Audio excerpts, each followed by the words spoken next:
this computer. Brilliant.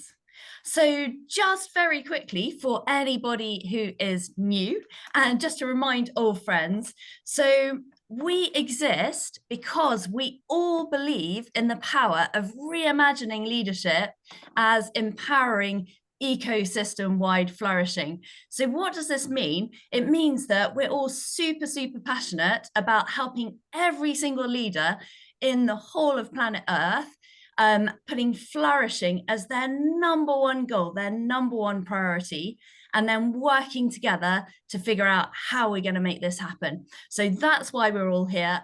It's a beautiful interdisciplinary group, just phenomenal people. I cannot believe I've got to work with such extraordinary and joyful and just such generous, kind, loving people. And so massive gratitude to everyone. Emmy, do you want to say anything? No, just how much we've been looking forward to this session. It's just going to be absolutely brilliant, and the listening is just transformative, isn't it? It changes everything. I've had some tricky conversations this week, and listening has been the power that has definitely kind of got me through and turned them around. And David can't wait to learn more skills, and Brandyn will be so exciting to get this rippling out further. Amazing. Thank you, Emmy. And before we start, oh my gosh, could we have a better person leading our Leadership for Flourishing campaign and movement other than Brandyn, who led Obama's campaign in 2 states. So his successful presidential campaign twice. And Brandyn said she's going to lead on the campaign for us. So, oh my gosh, I'm slightly blown away by that. Brandyn, over to you. Thank you so much, Katie. Pleasure to be here with everyone. Can everyone see a blue slide on my screen that says Global Flourishing Goals campaign? Okay, perfect. So I actually wanted to start with a question before I get into the overview of the campaign for all of you and sort of the genesis of the campaign, because I think this is probably a bit new to some of the folks on the call. There are some folks who are here from day one as the Global Flourishing Goals were developed, and some who may be a bit new to the GFGs. But I wanted to throw this question out to the group. I feel like myself that every day I see flourishing in a new place. Maybe there's a new article from a new sector about it. Maybe there are new academics studying flourishing. I know with Project Jim and Matt and others have been working on, there are about to be 200 articles published. And it seems like new sectors are taking up flourishing as a North Star every day. And at the same time, sometimes I feel like it seems oddly absent. Here I am in the US, and we only need to look at our political system and think about it for a minute to think that, maybe flourishing goals could be driving activity of people in government and business and other sectors a bit more. So I was just curious for others' reflections on that, where you're seeing a lot of momentum and where you're thinking, oh my goodness, if only these folks were using flourishing as the lens through which they look when they make decisions. So would love for folks to share any reflections that you might have about that in the chat. And I want to also now share a little bit of just the 30,000-foot overview of what are the Global Flourishing Goals, where did they come from, and what is this campaign, what is the genesis of this campaign, and we'll also talk about how you can get involved. So about a little over 2 years ago, Katie and Jim and Emmy and others brought a group of us together, many of you who are on this call, together in Oxford for a couple of conferences and a smaller gathering in which we started to talk about how could practitioners and academics collaborate together in order to help flourishing spread through multiple sectors as a North Star. And one of the conversations within that setting generated a discussion paper, which crystallized 5 global flourishing goals. And part of the reason that we felt like we needed global flourishing goals came from an idea that our colleague Raja shared. Raja, who has been working with the UN for a long time, thought, well, the sustainable development goals that so many policymakers and business leaders and philanthropists use in order to incentivize and track goals that might cohere public policy with business objectives, with philanthropic objectives, and even grassroots objectives to create a more sustainable world. Raja thought, well, they expire in 2030. And a bunch of folks in the group have seen, as many of you may have had, that there are some deficiencies in how those work together. And could we have a vision that went beyond sustainability to flourishing? And could that be institutionalized in the same manner that the UN Sustainable Government goals have sort of served as a lever for institutionalizing those 17 goals. And so in our discussion, we felt like global flourishing goals would be a really important tool for people across sectors to address the complex challenges that we see today that many refer to as the poly crisis and align, so serve as a next evolution of the Sustainable Development Goals and other goal frameworks that are out there, and also help meet the demand to move from more extractive to more regenerative frameworks in such a way as to both center human dignity and create measurable results. Oops. So we came up, and there are several folks on this call who co-authored this paper. I can't see everybody right now, but I saw Elena. We had several co-authors. Jim, I saw on this call, Matt Lee, who is not here, Andrew Nevin, I think, who is maybe not here, Eri, and I'm sure I'm not thinking of someone, and of course, Raja, whose idea was the inspiration. And so we crystallized this discussion paper that shares 5 dimensions of that constitute the Global Flourishing Goal Framework. So the first is life satisfaction, including through a comfortable standard of living. The second, holistic health and well-being. The third, fulfilling social, political, and economic relationships. The fourth, meaning and purpose. And the fifth, contributing to the flourishing of all life forms, importantly, including the natural world around us, including plants and animals.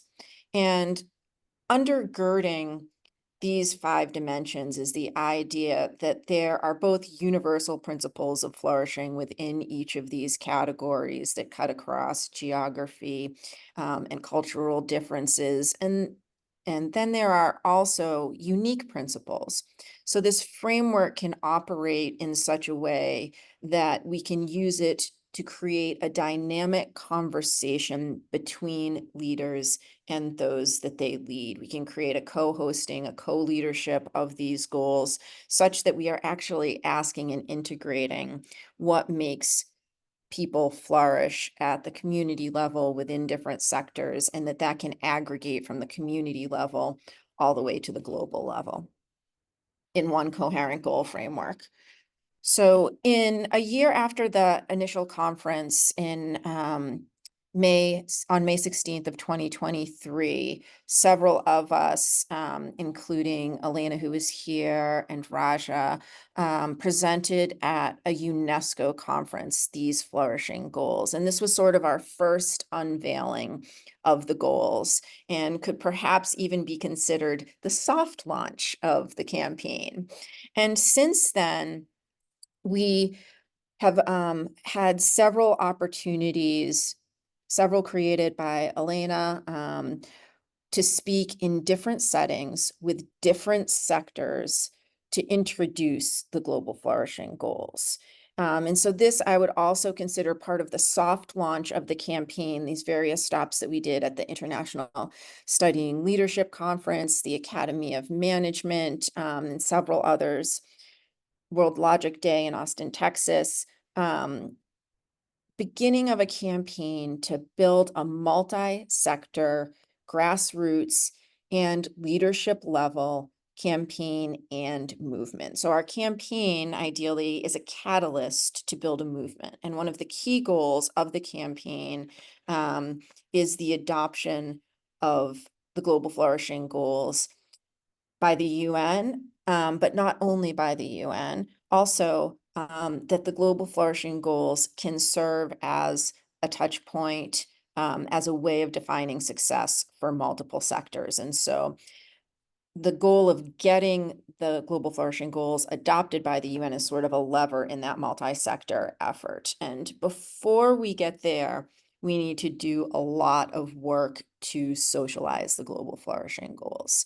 And that is something that is going to take all of us and many more, and is an opportunity to also highlight all of the unique perspectives and research and practice on this call on flourishing, and use those unique perspectives to help invite more people into the movement who are also coming from different sectors and perspectives.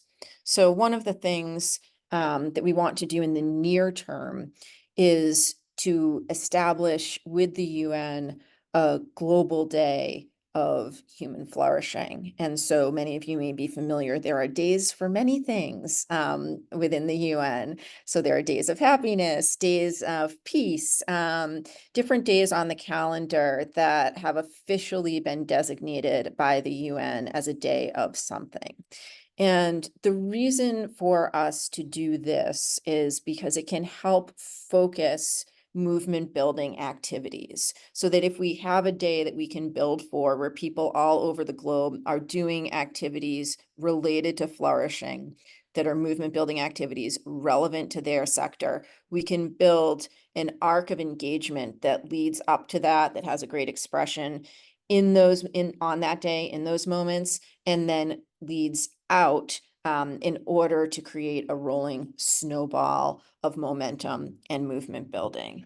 So in the near term, one of the things that's important is for us to start to get a cataloging of the important levers within different sectors. What are the important publications?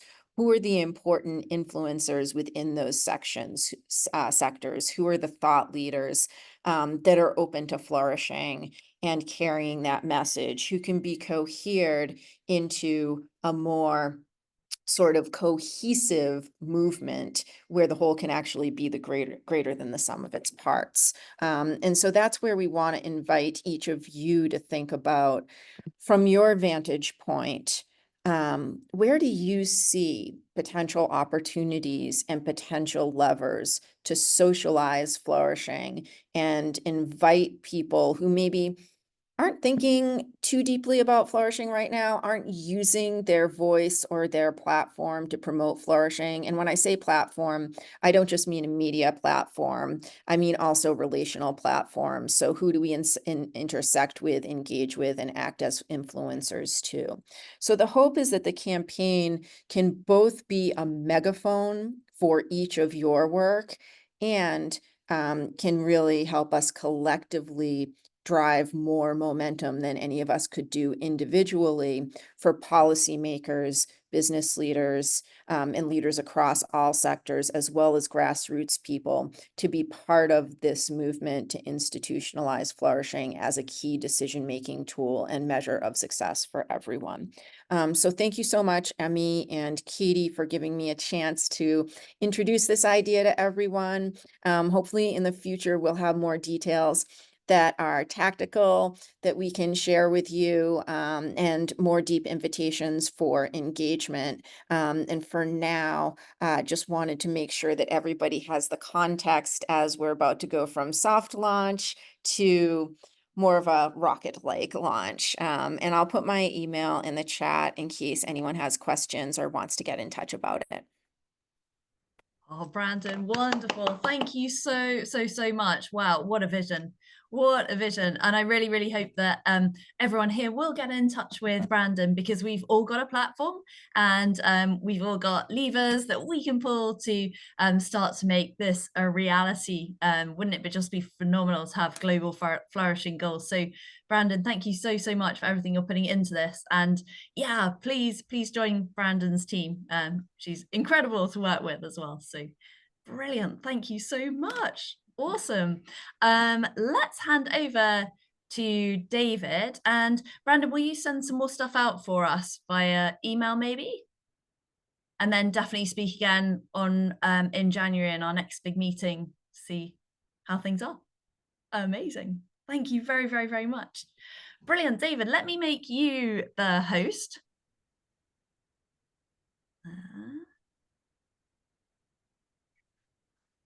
I need to reclaim. Thank you very much. And while Katie's doing that, are you hosting? Thank you. I'll find out. I'll try sharing in a second, but I see that button, so thank you very much. I'll just introduce myself briefly. It's great to see a number of people who I had the pleasure of meeting in England this last summer. I'm actually from England. You might be able to tell from my accent, and so I know the pain of it being a cold day in September and thinking I can't possibly turn the heating on. It's September. This is ridiculous. It shouldn't go until at least November. But then sometimes you have to. But now I live in St. Louis, Missouri. My dad did send me a picture from England of the hail, and I had to tell him that my brother-in-law's family, they had their car written off, like they had their car totaled because of hail damage, and that's not unusual in Missouri. So I know the hail in England has been substantial, but hail in Missouri, weather in Missouri in general is to a different level, which I'm gradually getting used to. I work for a company called Barry-Wehmiller, and the things that I'm going to talk about today, as we talk about listening, are not special or unique. You will have heard them, no doubt, in similar forms in many different ways throughout your life as someone who cares about flourishing. What is slightly unusual about them is that we are 100 or so year old manufacturing business centered a lot around the Midwest of America, and listening is at the core of our culture and has been for about 20 years now. My colleague Brian, who's on this call as well, he has been at Barry-Wehmiller for much longer than I have, and he was one of the architects actually of our culture, which centers listening. For those who were at the conference in Oxford in June this year, I presented very briefly, told a story about our CEO, Bob Chapman, talked about how, well, there are many leaders in the world, but far fewer leaders who actually lead to help other people to flourish. And one of the key ingredients to enabling people to flourish is to be able to honor the dignity of other people, whoever they are, and whatever attributes they have. When you're with someone, to communicate to them that they matter as a human being, that they have infinite value just by the fact that they are one of these incredible living organisms that exist on this Earth's surface, hurtling through space, and all the intelligence and wonder that exists in a human person, that when you lead from a place of communicating to people that they matter as a person, then that is transformative and leads to flourishing. And then I kind of gave a bit of a teaser, which was to say, and I think, or Emmy asked me the question, well, how do you do that? And I said, well, listening is the fundamental skill to be able to do that. So I would say that listening is the key skill for leadership, for flourishing. And I hope as you perhaps try some of these things out for yourself, that you will experience the same thing. Now, can people see that okay? Can you see my screen? Yeah, I'm seeing a thumbs up. That's great. We talk about 3 different types of listening, and let me compliment everyone here. Everyone is an expert in this first level of listening right here, pretend listening. We have all done it. We have all, when someone's talking to us, been staring at our phones or thinking about something completely different, and we may have nodded and said but then 5 minutes later we thought, well, was my wife asking me to do the washing up or mow the lawn? I can't remember which one it was. So we've all we all know how to pretend to listen to other people. There's a second level of listening where we just listen to respond to the other person. We are engaged in what the other person's saying, but really because we're engaged in a really smart thing that we have to say on the back of it. And so our minds just form it. We're kind of listening with half an ear to what the other person's saying, but our mind is really thinking about what we want to contribute to the conversation. We're really excited about that. But there is a third level of listening, a deeper level of listening, which in our best moments we are able to tap into. And this is the kind of listening which is transformative. This is the kind of listening that the most powerful leaders are able to exhibit. And we call that empathetic listening. There are other names you might know it by, but we talk about empathetic listening. Listening in such a way that it leads to new possibilities in the world, that it brings about transformation for us and for the other person. Just quickly, I'm interested to know, where have you experienced any of these different levels of listening, and what was the effect? Just reflect on it on your own. Just reflect on that question individually for a moment, then I'll ask you to respond.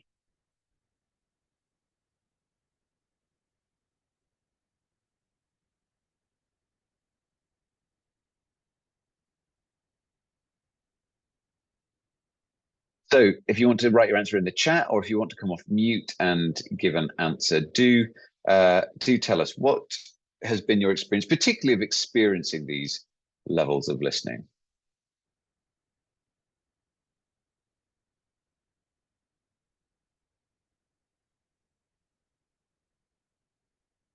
Eri, you've experienced in deep conversation, those kind of amazing deep conversations where you really feel like you're connecting, like there is some kind of deeper level of engagement with the other person. Others, like I say, you can write it in the chat, or you can come off mute and share. When you experience empathetic listening, it's affirming and validating. Could you tell us a bit more about that concept of validating, Katie? I think all of us have used that word before, but can you tell, what does that mean to you, validating? That you're valued, you're valuable, what you're experiencing is real, what you're experiencing matters, and you matter as a person. Yeah, wonderful. I've kind of learned in my parenting journey that when my children are upset about something, that I as a 40-year-old grown adult, I'm not upset about. I don't get upset about, if I have to go in the next day and I have to hold out a flag to stop the traffic, because that's not something that worries me. I've learned that it's not very helpful for me to communicate that. It's nothing to worry about. As a parent, I'm learning, and I'm on the journey. I've learned that I should say, yeah, when I was your age, yeah, I felt that way too. There were lots of things I was nervous about. What you feel is completely normal. It's okay. It's far more helpful for my daughters to hear, and helps them in that situation far more than if I say, no, you've got nothing to worry about. Other responses from Elena: when you are seen and see the other not as the other, but as a moment of interbeing. That's wonderful. Thank you so much. Empathetic listening brings people closer, allows people to feel seen. It feels like a real gift. So rare to be listened to in our busy culture. Absolutely, Claire. Thank you for that. Yeah, I find that the people that I want to spend time with the most are those people who are able to give the gift of listening. Let me ask you this little survey now, and again, I'll ask for your responses in the chat. When someone is emotional and tells me about the problem, as the first thing that I do, maybe they don't even have to be that emotional, but just when someone tells me about a problem, as the first thing that I do, which of these do you think is helpful? Write it in the chat. You can write more than one if you want. So just A, B, C, D.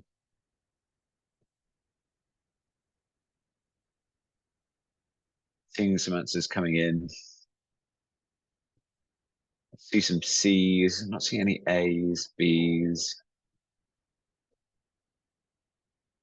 So people are basically saying the only one of these which is helpful is asking questions. Telling people it will be okay. Some of you saw, as the great leaders and people interested in flourishing that you've seen that this is a bit of a trick question. Harry, I like your response. So not to say any of these, to give another response to all of these. These can all be a little bit problematic. Actually, sometimes when I offer my advice, that does the opposite of validating someone. Sharing the story of a similar experience, well, hold on, the person's experience is unique to them. And although, friendship grows by us sharing over time, but in the immediate moment, sometimes someone doesn't want to hear my story, because actually their story is something that it doesn't help us to feel connected by me saying that. Asking questions, we'll come on to asking questions later, and telling people it'll be okay can be very dismissive. Telling people it'll be okay. Occasionally it can be the right thing to do, but generally speaking, this is what we say. Constance, do you want to chip in on that? No, you just came off mute, I think, accidentally. What about if the most helpful thing a person can do is to listen? That's what I'd propose to you. But how do you do that?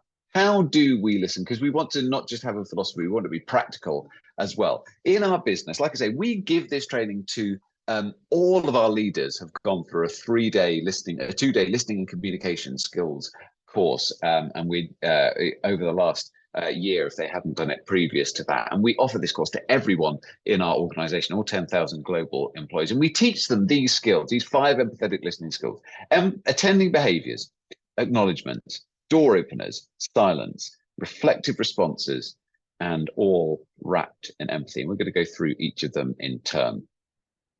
So to begin with, we have attending behaviors. I said before that one of the most obvious signs you can show that someone's not really listening is that they're looking at their phones. And I'm actually part of a movement here in our local school district to ask the school district to prohibit the use of phones during the school day because they're so detrimental to relationship. But even then, you know when someone is not listening to you, you know just from their body language that they're not paying attention to you. And on the other hand, we have a leader in the business, a guy called Paul. He's a great leader, and he has his desk in the office. And whenever anyone comes in, he'll step out from behind his desk and he'll sit down at a table, and the two of you will sit side by side, and he communicates without saying a single word that he is really listening.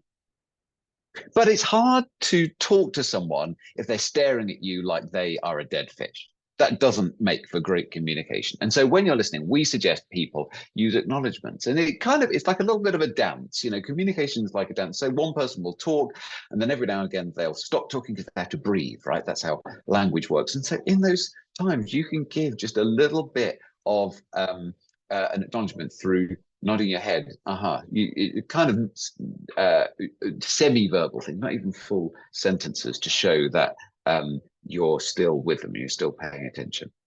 And then we talk about these things, door openers. And a door opener, again, someone will talk for a little while, and then there'll be this natural thing of like, oh, well, have I used up too much time? Does this person think I'm being rude, talking about myself? Is it time? Does the other person feel like it's really their turn to take a talk? And when someone's really sharing about someone, you might need to encourage them. Say, hey, go on, tell me more. I'm listening, to give them the permission to keep talking. Which punctuation that you might expect to see at the end of these sentences do you not see? Which punctuation does not exist here? Just throw it at me in the chat. What punctuation do you not see here? Exactly, Katie, well done. A question mark, fantastic, thank you so much. We say door openers and questions are 2 different things. Too often when we ask questions, sometimes questions can be helpful, but there's a real temptation when we ask questions that actually we take control of the situation. Have you ever been in a conversation with someone where they ask questions, but they're not really asking questions? Maybe they might ask a question like, have you tried this? Or have you thought about that?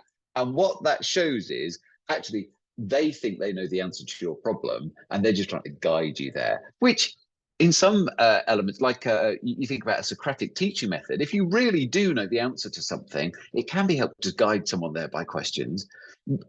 But if someone's sharing with you the fact that their relationship with their brother or sister has broken down and they're not sure what to do about it, you don't have the answer to that. You've got to allow the other person to find their own answer to it. And that's why actually avoiding questions is, and instead just keeping the ownership of the conversation with the other person is the wiser choice. So we've been through the first 3 empathetic listening skills. The 4th one is silence, and silence is really powerful.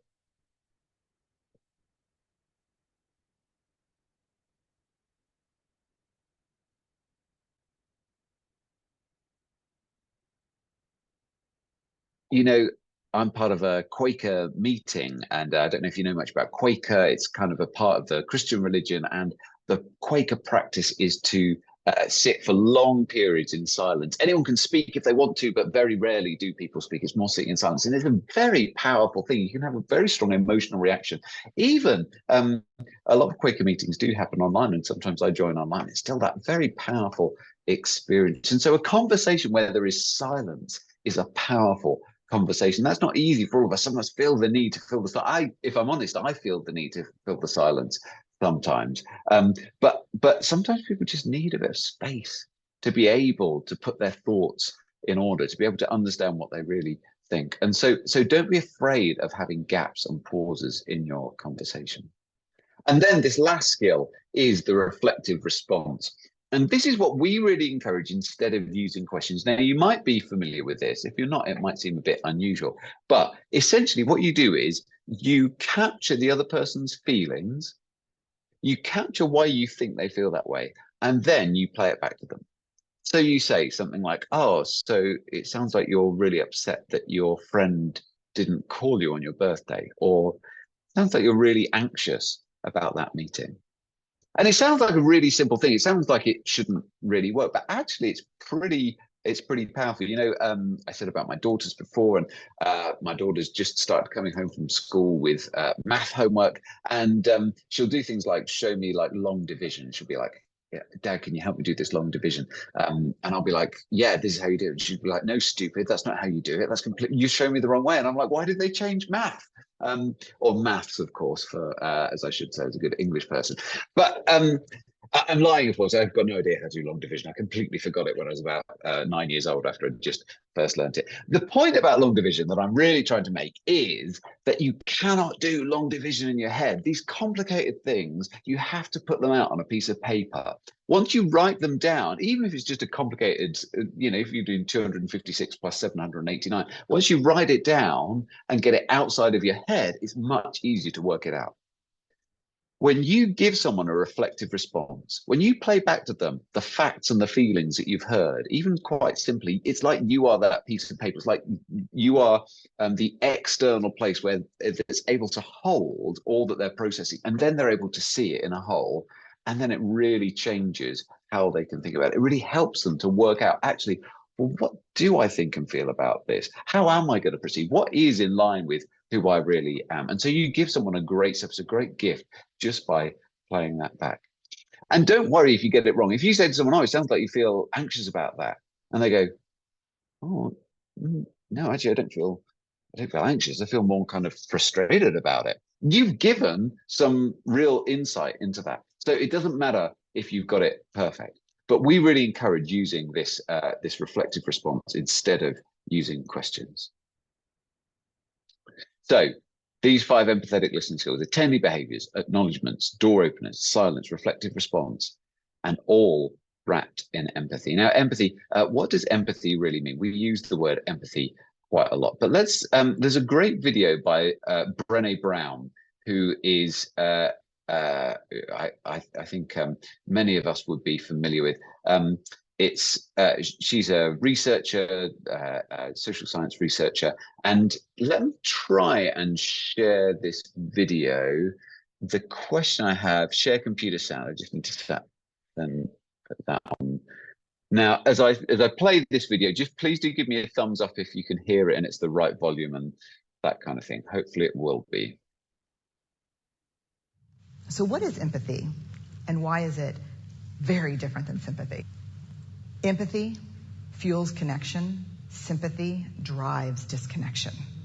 Empathy, it's very interesting. Teresa Wiseman is a nursing scholar who studied professions, very diverse professions where empathy is relevant, and came up with 4 qualities of empathy.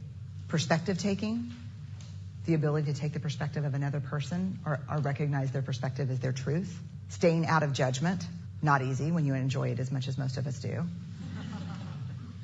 Recognizing emotion in other people and then communicating that. Empathy is feeling with people. And to me, I always think of empathy as this kind of sacred space when someone's kind of in a deep hole and they shout out from the bottom and they say, I'm stuck, it's dark, I'm overwhelmed. And then we look and we say, hey, climb down. I know what it's like down here, and you're not alone. Sympathy is, ooh, it's bad, no, you want a sandwich? Empathy is a choice, and it's a vulnerable choice, because in order to connect with you, I have to connect with something in myself that knows that feeling. Rarely, if ever, does an empathic response begin with at least. Yeah. And we do it all the time, because you know what? Someone just shared something with us that's incredibly painful, and we're trying to silver lining it. I don't think that's a verb, but I'm using it as one. We're trying to put the silver lining around it. So I had a miscarriage. Oh, at least you know you can get pregnant. I think my marriage is falling apart. At least you have a marriage. John's getting kicked out of school. At least Sarah is an A student. But one of the things we do sometimes in the face of very difficult conversations is we try to make things better. If I share something with you that's very difficult, I'd rather you say, I don't even know what to say right now. I'm just so glad you told me. Because the truth is, rarely can a response make something better. What makes something better is connection.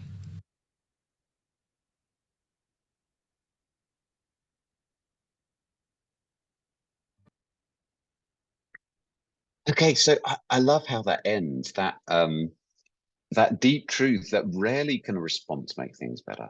But when people know that they're not alone, when people feel that validation that we were talking about earlier, when people feel connected as part of a human community, even if you're not giving them a solution, even if you're not telling them the 3 steps or the 5 steps that are going to solve this, actually just being part of a relationship where they feel safe is far deeper and far more important to the real problems in life, to the things that really matter. And we talked about these different things. Brandyn Brown talked about these different things: perspective taking, staying out of judgment, recognizing the emotion in others, and communicating that recognition. There's a really interesting thing about the extent to which the role that emotion plays in empathy. In the academic literature, there is a range of views of empathy. And sometimes when you're really deeply empathizing with someone, you'll feel the emotions they're feeling. And yet that's not necessary. It's not included in any of these 4 things. This talks about being able to understand someone else's emotion and being able to communicate that you understand their emotion, but not necessarily feeling their emotion. And another part of empathy that I'm very influenced by is someone called Chris Voss, who is a FBI negotiator. And some of you may be aware of his book, Never Split the Difference. And he's got a really interesting take on negotiation. He has been involved in terrorist negotiations at the highest level around the world, negotiating with some really bad people. And his starting point for negotiations to get people from to get hostages released with terrorists from around the world, he always starts with empathy, which is a really interesting thing, because he doesn't mean, well, I feel the way that they feel, and it doesn't mean I agree with them, but he actually, his whole approach is based on, well, I cannot get anywhere in negotiating with you. I can't have any kind of connection with you until I recognize what you're feeling, until I understand what you are thinking and what you are feeling, that I recognize that that's true for you, even though I don't agree with it. And that unlocks change. To be able to do that, when that moment where the other person, the other party says, yeah, that's right, and really feels listened to and really feels understood. So empathy is by no means a weak thing. It's not. It certainly is effective in pastoral situations where someone's is upset and needs comfort. And also, it's an absolute leadership behavior. Think of the difference between. I use the example in the business of if people need to come in on a weekend, people need to come in on a Saturday. One style of leadership says, "Hey guys, you're coming in tomorrow, and I don't care what you think about it. You just got to suck it up." And there's another style of leadership which is the empathetic style of leadership that says, hey, everyone, I know you're going to be really upset. You're going to be so mad at me for this. You're going to want to look for another job. I just have to say that we have to come in tomorrow. We have to come in on Saturday to finish this work. And I recognize it. And if you feel upset, that's really understandable. And maybe you add on something else at the end of it to acknowledge, some kind of reward at the end of it. But actually, the way of empathy in leadership is the more powerful way. And so, are you ready to put that together? Are you ready to put all those things into practice now? I'm going to invite you to do an activity where you listen to each other using those 5 empathetic listening skills. And the skill that I'd really encourage you to focus on is that reflective response. So all of us know how to ask a question for the sake of this exercise, I really want to invite you, when you are when you reach a point in the conversation where you would normally ask a question, use this reflective response instead. Tell back to the other person the feeling that you've heard and the reason why you think that they feel that. So I'm going to put you in pairs. Just for clarity, there won't be any recording of the session while you are in pairs, and so you know, this conversation will be just between the two of you. Choose something that's like you're okay to share in 5 minutes. Each person will have 5 minutes to share their problem or their issue out, and go as deep as you'd like to, and then we'll get some feedback at the end of it about how you found that. I'm just setting up the rooms now. Please